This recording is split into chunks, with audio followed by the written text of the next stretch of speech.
Good morning. The poem for today is Ode to Evening by William Collins. First, what is an ode? An ode is the name given to a long lyric poem. An ode often begins with an invocation. It is in the form of an address. It is dignified and is elaborate in stanzic structure. The subject matter is always serious. So we begin with Ode to Evening by William Collins. Here is a picture of evening, and I'm sure you'd love the picture. You can find this kind of imagery. All you need is to look around and start loving nature. Start loving the sight of sunrise, of sunset, and of the beautiful things around. So this is evening. Large part of the evening describes the sunset.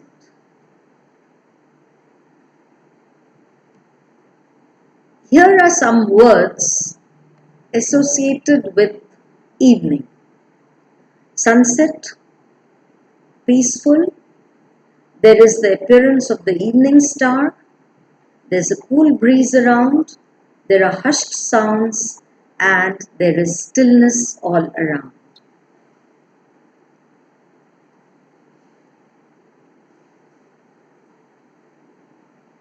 Ode to Evening, as the name suggests, is one of the finest poems by Collins. It is a part of his collection, Odes on several descriptive and allegorical subjects. It is composed in a single stanza of 52 lines with unrhyming pattern. It is a beautiful poem addressed to Evening, who is regarded as a goddess, a nymph, or a maid. It has 52 lines and there is a contrast offered with the bright-haired sun. You know, the sun represents the bright daytime and evening brings in darkness. We come to the text now.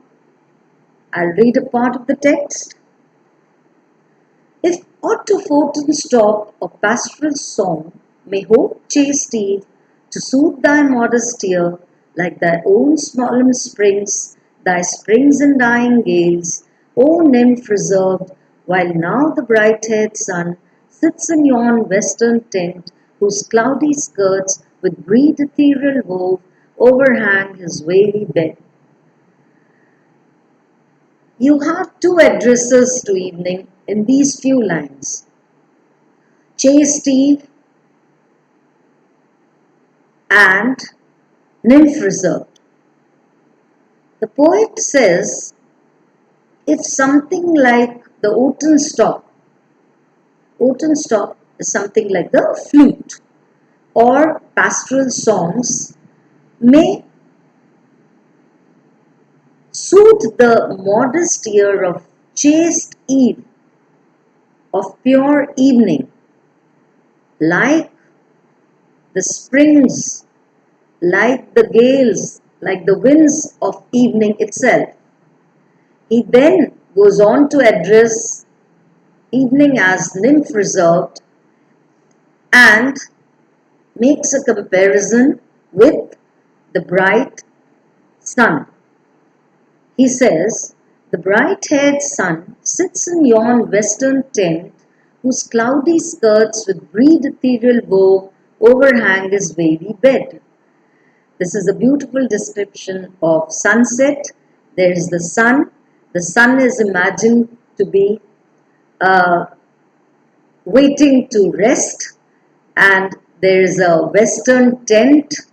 He is about to enter this tent, and which has cloudy skirts. That is, there is this lacing of the clouds, and it's woven with ethereal clouds overhanging around.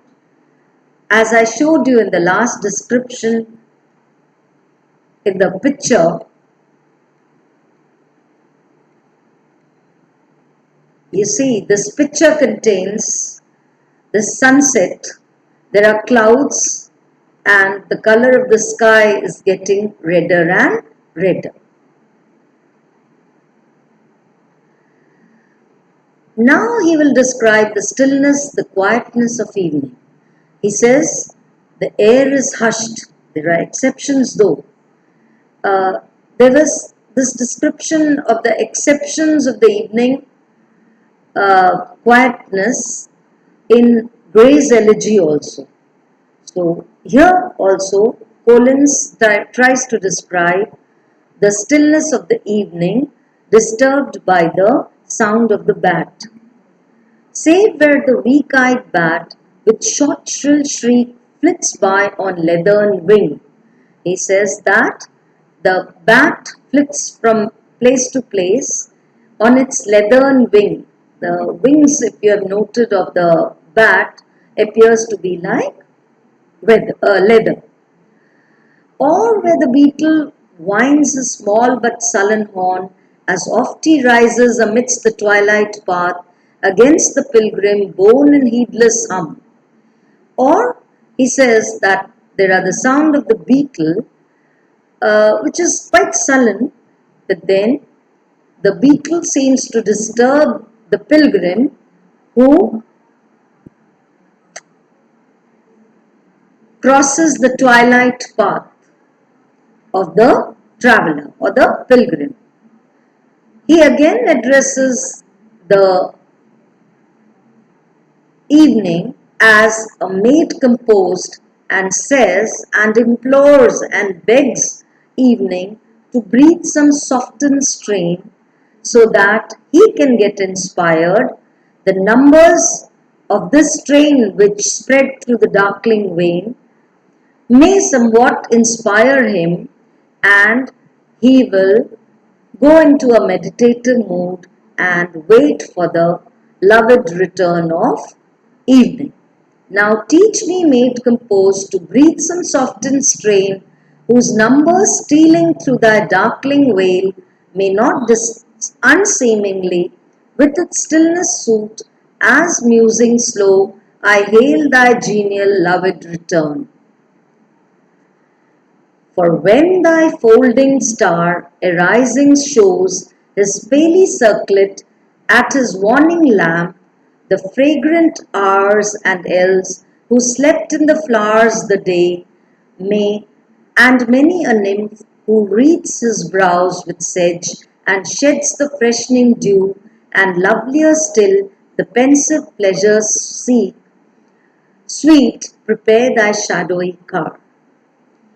There's this beautiful imagery of evening. Evening is resting somewhere quietly, and the fairies, that is the elves and nymphs, the fairies in the air and in the water, who have kept themselves somehow busy during the day, waiting for evening, they start preparing a beautiful shadowy car. Why does the poet say shadowy? It gets slightly dark during evening.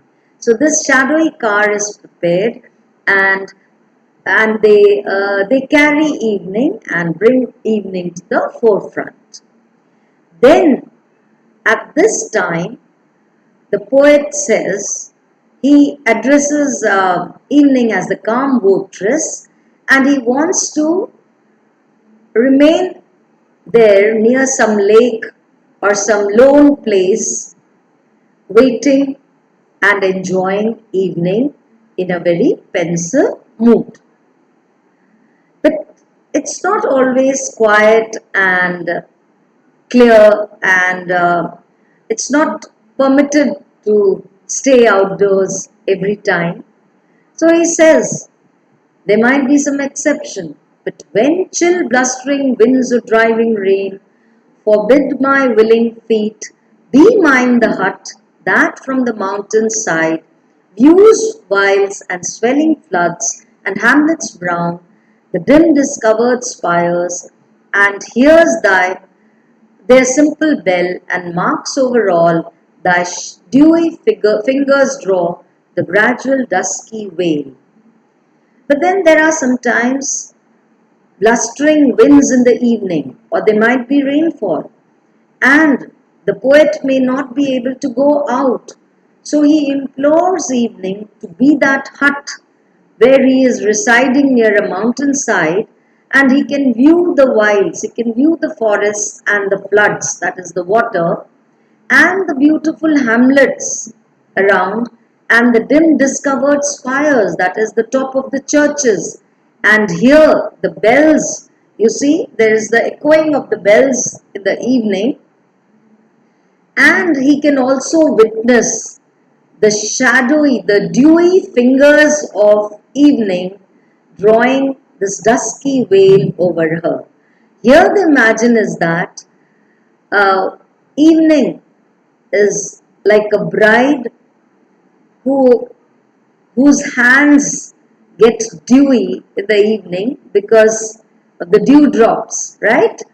And uh, this bride draws over her a gradual dusky veil, and that is the end of the evening, and night sets in. He then describes evening in all the four seasons. You've read Thomson's Four Seasons, though extracts from winter and autumn only. Here the poet describes evening during all the four seasons very briefly, yet giving a very elaborate impression. He says, while spring shall pour his showers, as oft he wont, and breathe thy breathing tresses, meekest Eve. He first again addresses evening as the meekest Eve and says, spring is like a child who tries to pour showers on the tresses, on the hair of evening. You see, uh, this alludes to the spring showers, the lovely spring showers, which is always enjoyable. The spring is presented as a sportive young child trying to bathe the tresses of evening. While summer loves to sport beneath thy lingering light, summer is a young person who likes to linger around in the open during evening. As you see, evening is somewhat longer during summer, while sallow autumn fills thy lap with leaves. Autumn is not that enjoyable. The evenings begin to get smaller, but then there is this falling of leaves. That is why, and particularly during evening. Or winter yelling through the troublous air affrights thy shrinking train and rudely rends thy robes. Winter is not at all enjoyable. He says that winter acts like a villain, and winter tries to affright evening as night draws closer and tries to uh, rend the uh, robes of evening, so that evening tries to run away and hastens night. So long, so sure, beneath the sylvan shed shall fancy, friendship, science, rose-lipped health thy gentlest influence own, and him thy favourite name. The poet concludes by saying that so long as you talk of, as the poet um, is able to talk of evening, and the rule of evening shall remain, and particularly because the attributes of fancy, friendship, science, health, peace, all this flourish more during evening. They all own their influence to evening. and they love to chant the name of evening. So that's the end of this poem. That is the text, the paraphrase. I'll come to more details soon. Why is Ode to Evening a transition poem?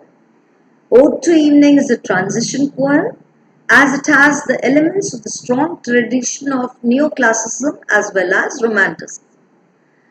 It is transitional because it incorporates both elements of emotion, imagination, and there is some bit of reasoning of classicism also. Evening is an allegorical figure and the poet has presented evening as chaste, reserved, composed, calm, meek, and modest. There is this comparison of evening with daytime, the sun in contrast to the quiet and peace and the dusky color of evening, and of course evening as seen throughout the year. These are the points to remember. You have many other things. Why is it an ode? What are the characteristics of an ode? How does the poet address evening? How does he compare evening to the bright-haired sun? Why does he use this personification? And how does he describe evening in various seasons? Thank you. Have a nice day.